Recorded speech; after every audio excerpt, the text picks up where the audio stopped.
Doutor Mário Caetano João, muito obrigado pela grande entrevista que vai conceder ao Novo Jornal. A primeira que espero que seja de várias que podem acontecer no futuro.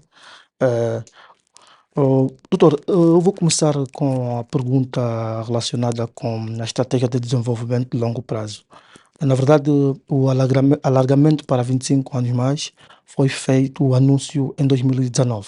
Eh, Qual é a razão do facto do alargamento da agenda de 2025 para 2050, mais 25 anos? Bom, nós temos na nossa floresta, no nosso mosaico de instrumentos de planeamento, temos, em primeiro lugar, a estratégia de longo prazo. A estratégia de longo prazo é uma estratégia de 25 anos e ela basicamente traz um conjunto de elementos que melhor espelham a visão daquilo que se quer do país para este horizonte temporal.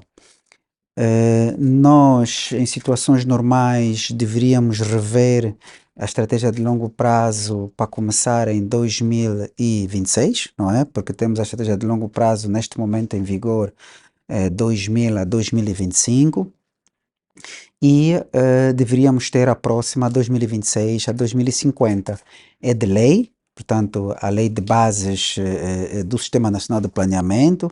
Essa lei de bases, de facto, é que norteia, é que regula aquilo que são as obrigações do Ministério do Planeamento, enquanto órgão implementador do Sistema Nacional de Planeamento, em trazer esses elementos aqui de planeamento. É claro que neste mosaico de instrumentos de planeamento, a estratégia de longo prazo é a primeira, é a estratégia macro, sendo que logo de seguida nós temos 5 planos quinquenais, não é? Que vão 5 vezes 5 vai dar 25, não é? E que de facto vão trazer um bocadinho mais os instrumentos de planeamento à realidade dos cidadãos, não é? Imagina que uma estratégia de longo prazo o cidadão pode não sentir no seu dia a dia. Então depois começamos a descascar, vamos assim dizer, os instrumentos.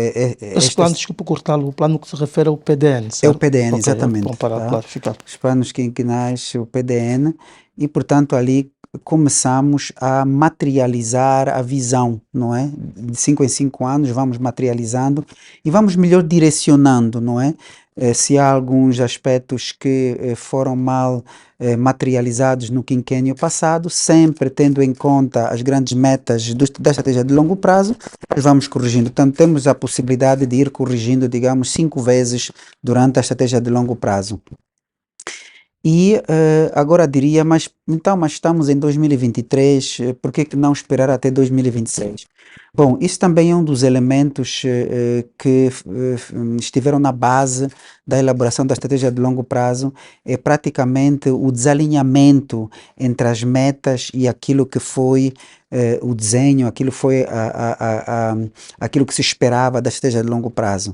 Como deve imaginar, em 2000 o país ainda estava em guerra. Não é? Em 2000 o país ainda estava em guerra, portanto havia ainda muitas variáveis incógnitas que alteraram a nossa perspectiva de 2025.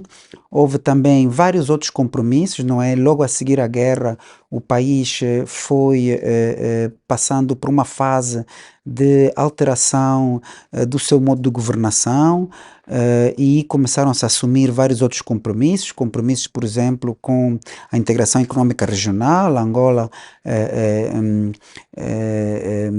assinou compromissos, por exemplo, junto da SADC, junto da CEAC, União Africana, Nações Unidas e etc. E, portanto, havia já também algum desfazamento, não é? Daquilo que era a Estratégia 2025. E depois temos também aqui um elemento que é com todas essas crises que nós fomos vivendo, portanto, a primeira da guerra como tal, a segunda a crise financeira de 2008, 2009, depois tivemos um período de recessão, não é, de 2016 a 2020 e com isto apimentado ainda com a pandemia da Covid-19, não é, que de facto veio alterar substancialmente os indicadores um grande impacto sobre os indicadores sociais. Então, estávamos a ter uma estratégia de longo prazo em vigor neste momento, completamente desalinhada com o que o país é e que principalmente a partir de 2017, 2018, o país começou a tomar rumo para uma economia mais sustentada na produção nacional. Com isto, nós poderíamos, de facto, agora terminou, aliás, o ano passado terminou a estratégia, o Plano de Desenvolvimento Nacional em 2022 e nós devíamos estar a desenhar agora 2023 a 2027. Como deve imaginar, teríamos um PDN, um Plano de Desenvolvimento Nacional, metade com a 2025, 2000 a 2025 e metade com 2026 a 2050. Portanto, teríamos um instrumento que, no mínimo, não seria coerente.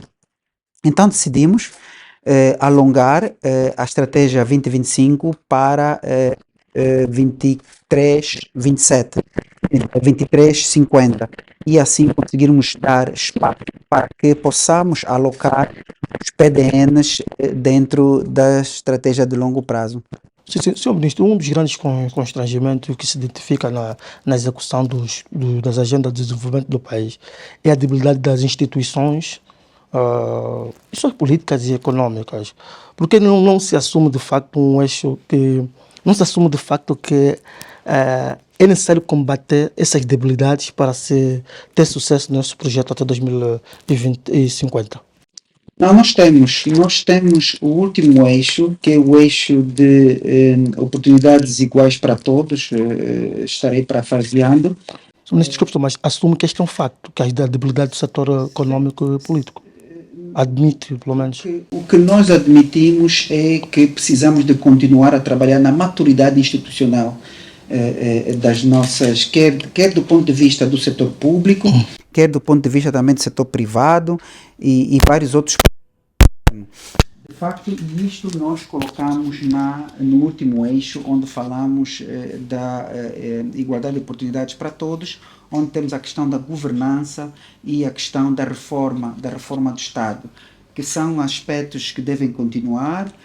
Várias reformas já foram feitas, mas temos que aqui ter em conta que hoje vivemos com uma população 50% jovens, e os jovens são cada vez mais exigentes, não é? E precisamos de ter então uma função pública que seja muito ágil para aquilo que são as necessidades da sociedade.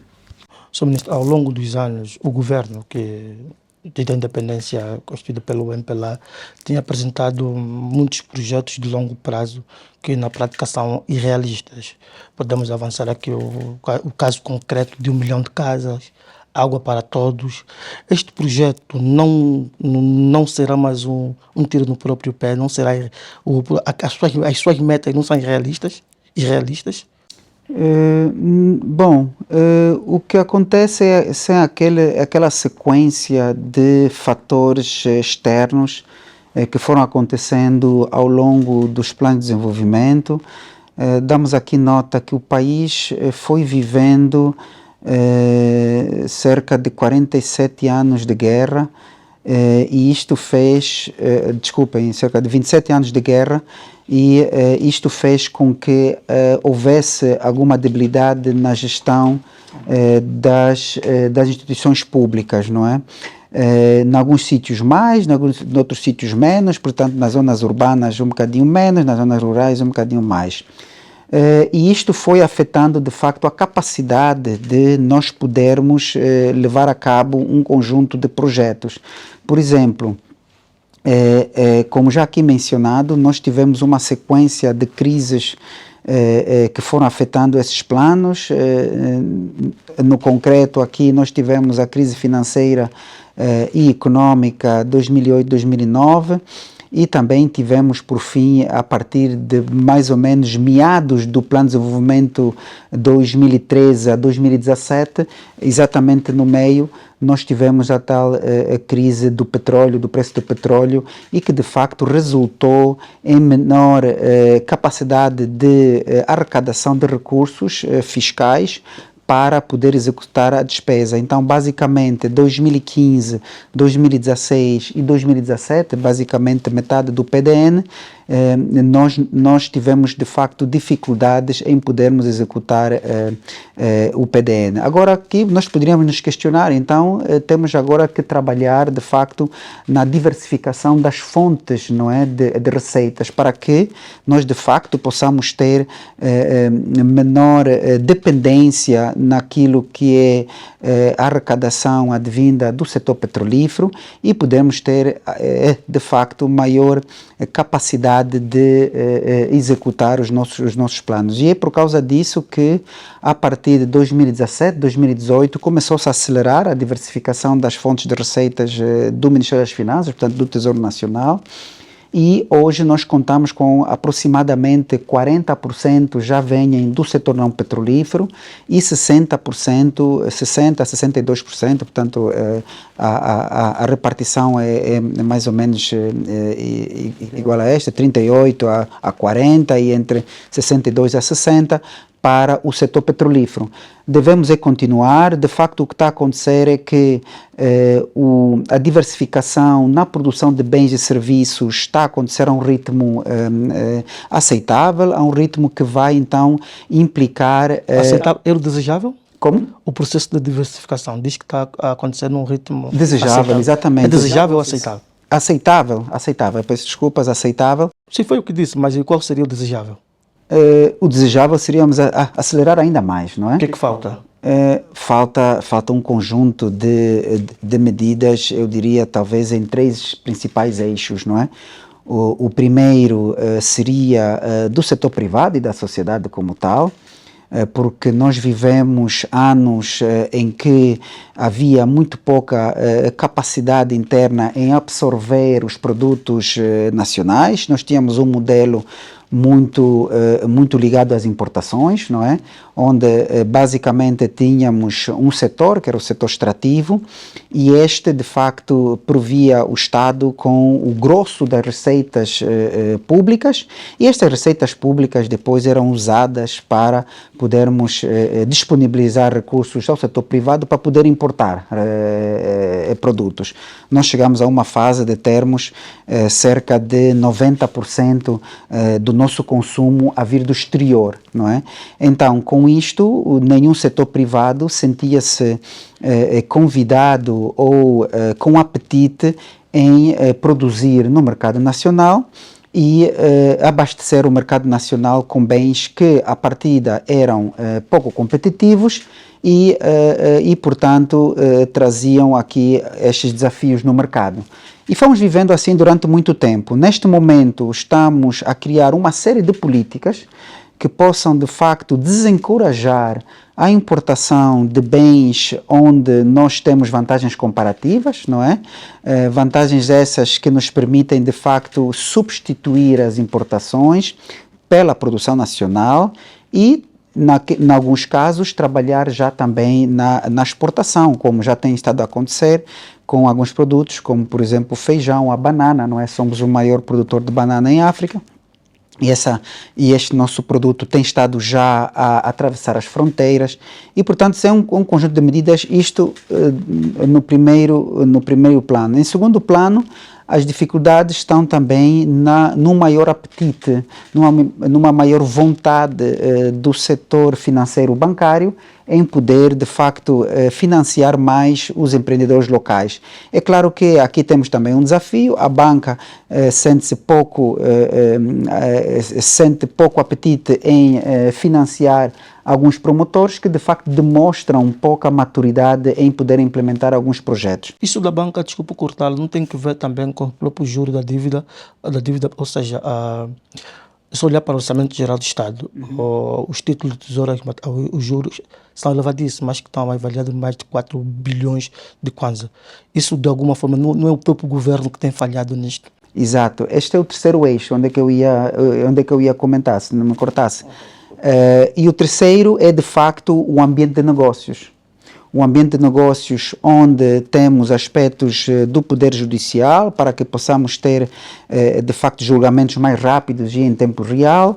temos a componente, como disse, da inflação, taxas de juros, porque a taxa de juros, de facto, ela copia o que tem acontecido na inflação, mas dar aqui nota que a nossa inflação ela tem estado a cair nos últimos 15, 16 meses, saindo em dezembro de 2022 de uma taxa de inflação de aproximadamente 27% e tendo caído em dezembro para 13,8% e hoje está em cerca de 10%. E o setor monetário, como mencionou, o setor monetário tem estado a reagir no sentido de as reservas obrigatórias terem diminuído a sua percentagem, portanto isso libertando alguns recursos para o mercado, e a taxa BNA também tem estado a responder, também baixando, e portanto temos que continuar nesse trabalho para que de facto a variação dos índices de preços ao consumidor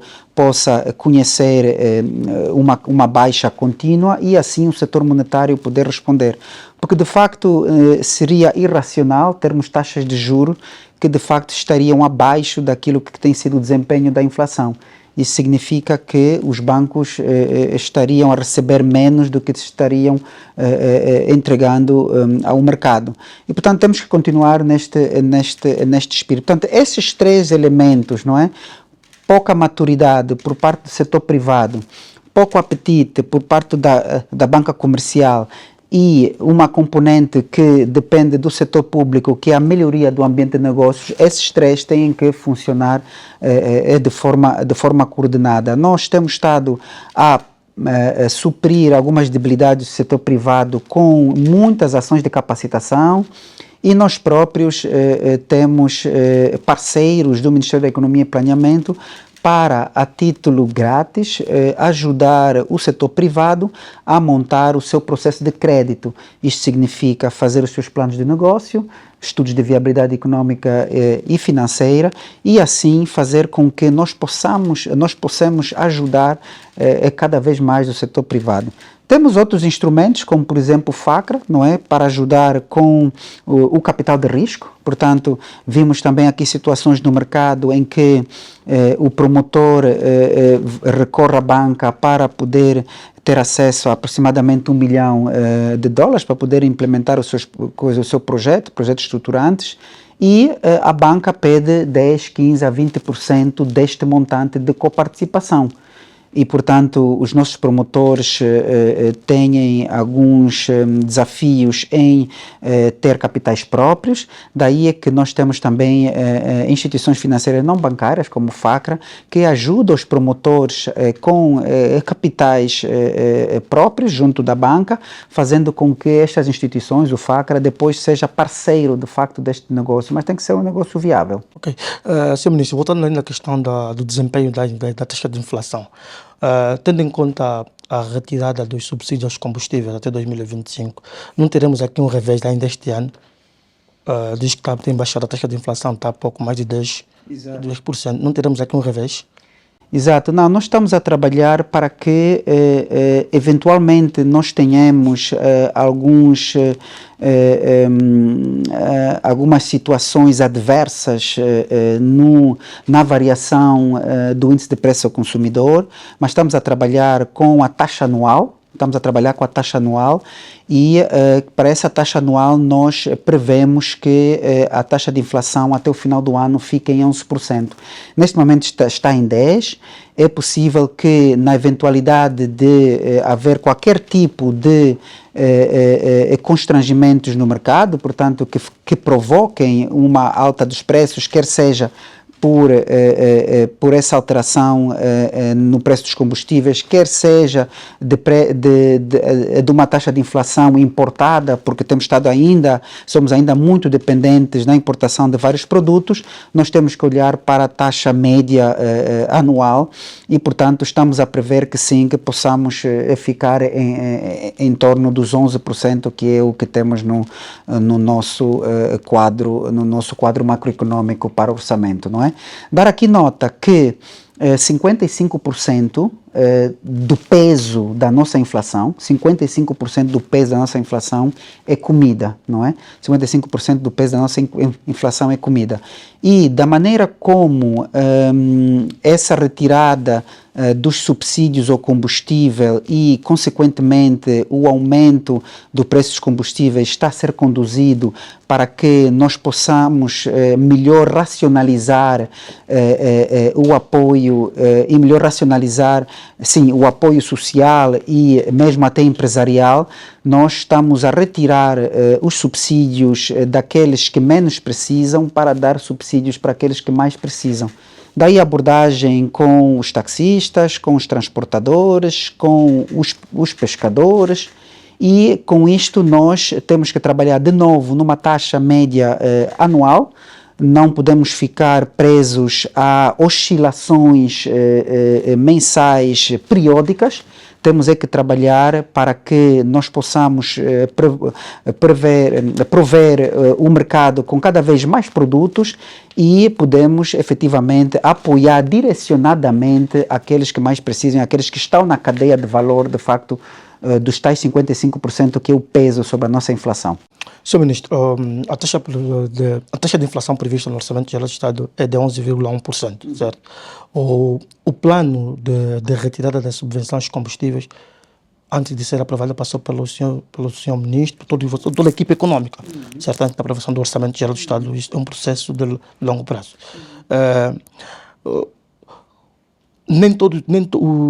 Quem mais beneficia com a subvenção aos combustíveis são os mais poderosos, podemos assim dizer. Olhando, por exemplo, para quem tem uma frota de caminhões por via do gasóleo. Quando foi retirado isto, e o senhor Ministro fez menção aqui que grande parte do peso da inflação está relacionada à comida, que são 50%. Este 11,1% é realista, senhor Ministro, olhando para todo o quadro macroeconômico e os efeitos que terão. Embora o governo, no seu plano, neste plano, apresenta um conjunto de metas a serem alcançadas. Exato. Nós aqui gostaríamos de deixar bem claro que o processo de retirada de subsídios dos combustíveis, ele tem várias fases.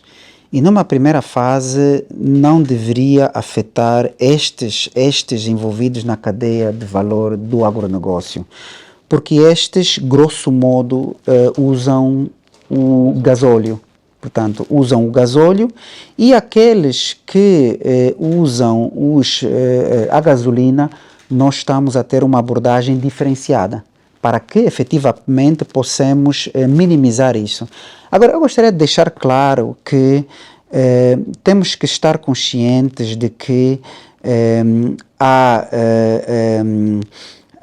a remoção dos subsídios ao combustível é um exercício doloroso, mas necessário, porque precisamos de garantir com que o Tesouro Nacional possa de facto ter recursos para despesas que a sociedade civil não efetua, não é? Nós vimos nesta alteração de paradigma, vimos junto dos nossos parceiros que há atividades que os nossos parceiros podem fazer, não é? Como, por exemplo, estamos a ver e convidamos nossos parceiros privados a tomarem conta da economia com recursos financeiros da banca, e de facto estamos a ver aqui um movimento que faz com que o Estado possa se retirar paulatinamente, mas de forma consistente, da economia. Portanto, temos que racionalizar aqui a presença do Estado, e sabemos que há despesas, principalmente as despesas sociais, que não é o setor privado, não é essa sociedade civil que vai fazer, é o Estado. E para que o Estado, então, possa levar a cabo este conjunto de despesas, ele precisa racionalizar o dinheiro que tem, não é? E é este exercício que está a ser feito. Nós acreditamos que com uma boa racionalização nós conseguimos de facto atingir aquelas camadas mais vulneráveis, portanto as comunidades vulneráveis e aqueles que estão envolvidos na cadeia de valor do agronegócio, aquilo que de facto pesa sobre a nossa inflação. Portanto, estamos sempre em crer que haverá de facto oscilações ao longo deste ano, mas estas oscilações elas poderão advir de várias fontes, não é? Como se sabe, durante anos e anos a nossa inflação era movida pela taxa de câmbio, não é?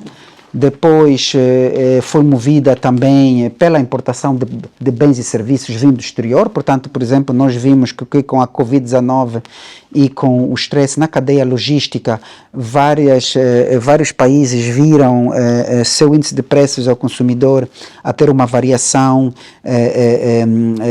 muito para cima e, portanto, a inflação foi subindo. E isto, de facto, também foi uma fonte da nossa inflação. Portanto, haverá várias fontes, mas estamos cientes de que temos que trabalhar para que, de facto, aquela meta dos 11,1% possa efetivamente, ou em torno destes 11,1%, possa, de facto, ser possível. Senhor Ministro, o MPLA claramente não será governo para sempre. Essa estratégia, de facto, fizeram a escutação e não só. Não se corre o risco de, se um dia um outro partido chegar a governar o país, engavetá-la e não executar tal como está planificado? Ou houve concertação também com os outros partidos ou coligação de partidos na elaboração do plano? Bom, fará parte do governo ou estará ganhando as eleições aquele partido que melhor conseguir demonstrar que tem uma abordagem alargada em relação aos seus compromissos de governação. E eu não vejo estas abordagens, por enquanto, junto dos outros partidos políticos. E aqui dar nota que o partido que está nesse momento no governo tem sido um partido que principalmente tem estado a optar por parcerias, e tem estado a prover a sociedade com bens e serviços necessários. Dar aqui nota que temos, de facto, desafios aqui pela frente, e um dos principais desafios é a taxa de crescimento populacional, não é? A taxa de crescimento populacional, de facto, é um indicador exógeno, não é? Mas que nós podemos tirar o máximo de proveito do mesmo, não é? Tornando esta força de trabalho numa força de trabalho produtiva. Portanto, não seria tão, digamos, eloquente dizer que o MPLA não será parte deste governo. Até aqui eu não tive qualquer tipo de provas de que haverá algum partido que possa estar à altura, não dos discursos, não é? Mas sim dos desafios técnicos que efetivamente o país vai levando a cabo e as soluções que são postas aqui em cima da mesa e convidando cada vez mais a sociedade civil, não é? Agora, em relação à estratégia de longo prazo, nós não podemos ficar parados e esperar até que haja um consenso de todos os partidos e etc. Nós temos que encontrar um meio termo, não é? O país não pode parar e principalmente as nossas populações não podem ficar reféns de emoções partidárias que possam efetivamente atrasar o desenvolvimento do país, não é? Nós o que temos que fazer é ser o mais claros possíveis, os mais transparentes possíveis, aceitar as divergências. Aliás, são essas divergências que de facto nos vão levar para frente e nós temos que aceitar, nós temos que ir de frente para podermos ouvi-las e todas as críticas de facto devem ser racionalmente incorporadas no documento, e é o que estamos a fazer. Eu acho que este processo de auscultação, se nós não fizéssemos, estaríamos fazendo a mesma pergunta. Estamos a fazer, também estamos a fazer a mesma pergunta. Portanto, nós vamos continuar a fazer, vamos continuar a escutar todas as camadas sociais do nosso país, todas as camadas empresariais do nosso país, vamos continuar a escutar os nossos parceiros de desenvolvimento nacionais e internacionais que temos e Alargamos também, de novo, é um aspecto novo nesta abordagem de procura de parcerias, abordamos também a diáspora, não é? Também recebemos críticas de que envolvíamos muito pouco a diáspora, estamos a envolver a diáspora.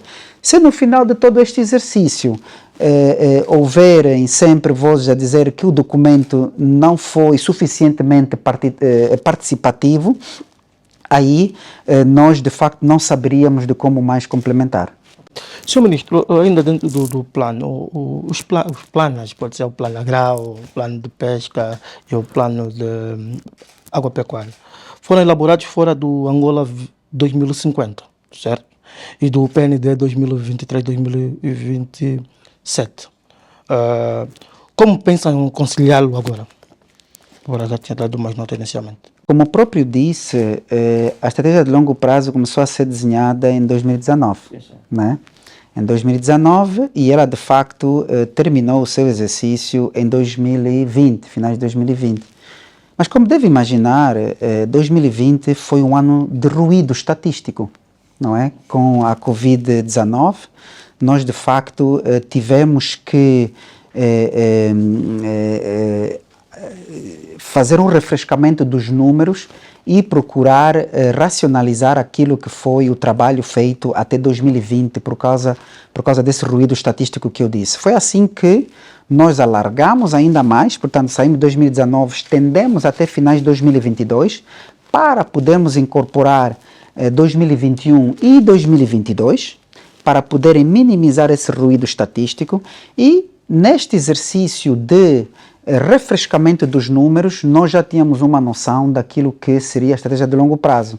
Daí é que isto nos deu o conforto suficiente para trazer à sociedade civil, à sociedade empresarial, estes planos. Portanto, dizer que os planos estão fora porque simplesmente estamos a fazer a auscultação, não.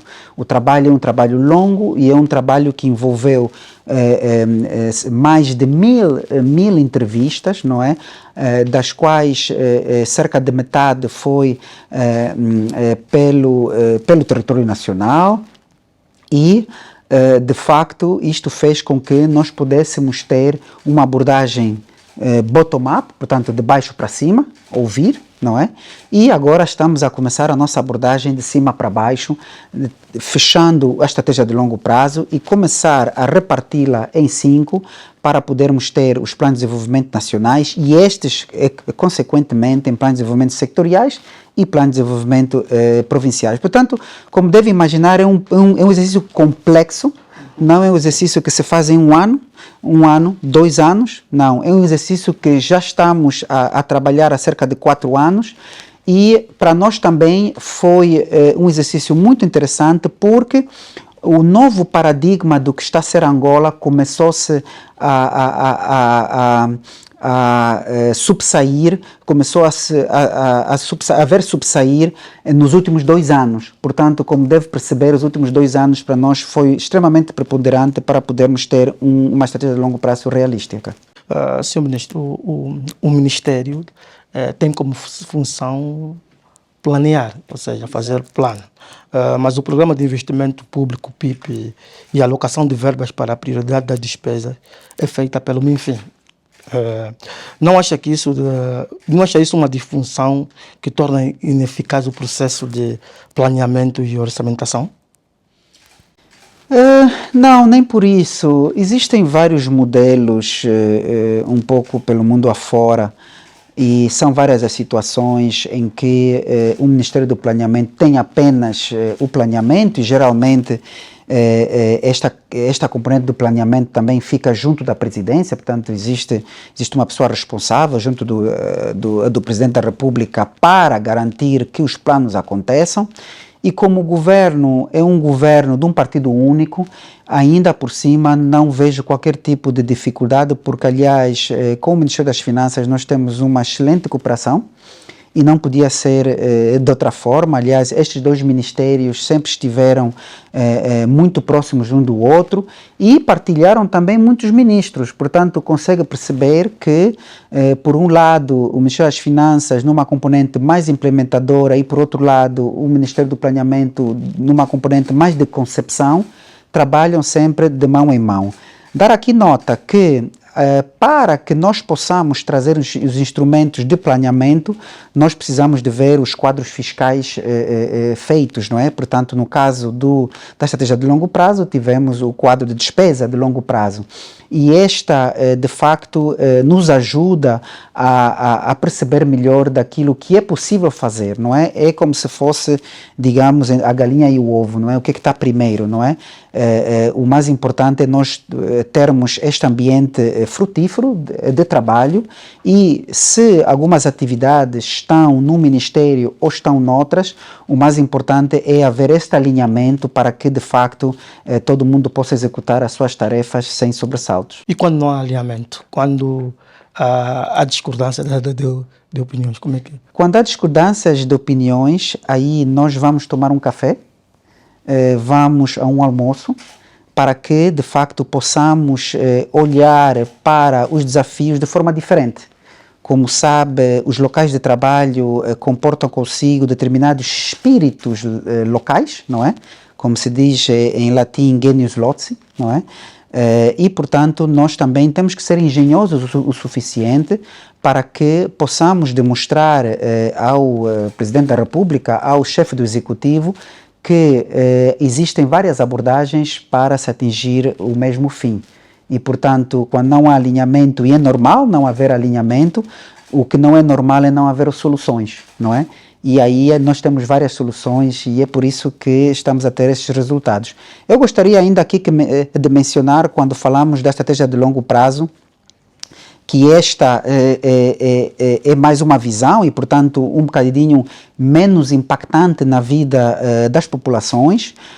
O que é mais impactante na vida das populações é, de facto, o Plano de Desenvolvimento Nacional, e este incorpora a estratégia de longo prazo, os eixos, não é? E transforma 3 dos 5 eixos da estratégia de longo prazo em pilares de desenvolvimento, que é o capital humano, as infraestruturas e a diversificação da economia, em que o agronegócio e o turismo são o foco. Como deve perceber, esses eixos, a sequência desses eixos não é uma sequência aleatória, não é? É uma sequência de cascata. Portanto, uma influencia a outra. Eu, com o capital humano e as infraestruturas, só assim vou conseguir fazer a diversificação da economia. Portanto, é um exercício complexo. Envolveu, de facto, dias e noites dos funcionários da economia e planeamento, que estiveram no cerne do trabalho, a função pública como tal, e os nossos 4 parceiros, como eu aqui mencionei. Senhor Ministro, já que falou em população, a pobreza é dos principais problemas que o país está associado a um elevado número de nível, sobretudo o nível de desemprego, cuja taxa ultrapassa hoje os 50% entre os jovens. Vamos lá, entre os jovens. Uma das formas de resolver o problema é estimular os investimentos, mas as instituições também não ajudam. Não acha que um desperdício fazer shows no exterior para vender o país, quando dentro temos instituições como o próprio Tribunal Supremo, que andam em volta de alegados atos de corrupção, o que não abona muito bem a imagem do país lá fora? Fantástico. Bom, primeiro, quando traz consigo uma questão, deverá, de facto, domesticá-la, não é? Ou seja, analisá-la também, para que não aconteça que se torne num jogador de ténis, não é? Recebe a bola e manda, recebe a bola, manda. Mas uma questão de honestidade, fiz questão de dizer... Sim, claro. Porque o que nós temos estado a fazer aqui no Ministério da Economia e Planeamento, e temos estado a tentar incentivar os outros, é de termos aqui jogadores de futebol americano, tá vendo? Que pegam a bola e correm com uma missão, não é? E assumem a bola que recebem, eles assumem como deles e avançam. Bom, nós não achamos que é um desperdício de tentar vender as vantagens comparativas que o país tem, para que nós possamos ter cada vez mais investidores que decidem investir no país, Com esse investimento, além de recursos financeiros, nós estamos a trazer também know-how, portanto conhecimento, e com isto nós estamos a garantir pelo menos a possibilidade de serem providos mais empregos no país. Como disse, existe uma determinada cota de desemprego no país, não é? Que hoje ronda os 30%, e nós precisamos, de facto, por um lado, atrair investidores, por outro lado, garantir um ambiente propício para que nós possamos ter cada vez mais empreendedores, esses empreendedores tornarem-se microempresas, de microempresas nós ajudamos a tornarem-se pequenas empresas, médias empresas, grandes empresas. E temos estado a trabalhar também para que neste processo de criação dos mais diversos segmentos empresariais no país, nós possamos de facto desvincular os proprietários das empresas das suas próprias empresas de forma direta, não é? Fazendo com que o modelo eu sou a empresa sou eu, ele possa desaparecer devagar a partir do momento em que a empresa se torna média empresa, para que a empresa possa ter de facto oxigênio para crescer. Nós temos estado a trabalhar nesse paradigma. Por um lado, temos os investimentos, portanto, foi esta ronda que certamente mencionou, mas também vamos ter uma ronda, e aqui antecipo já, uma ronda para a exportação dos nossos bens, não é?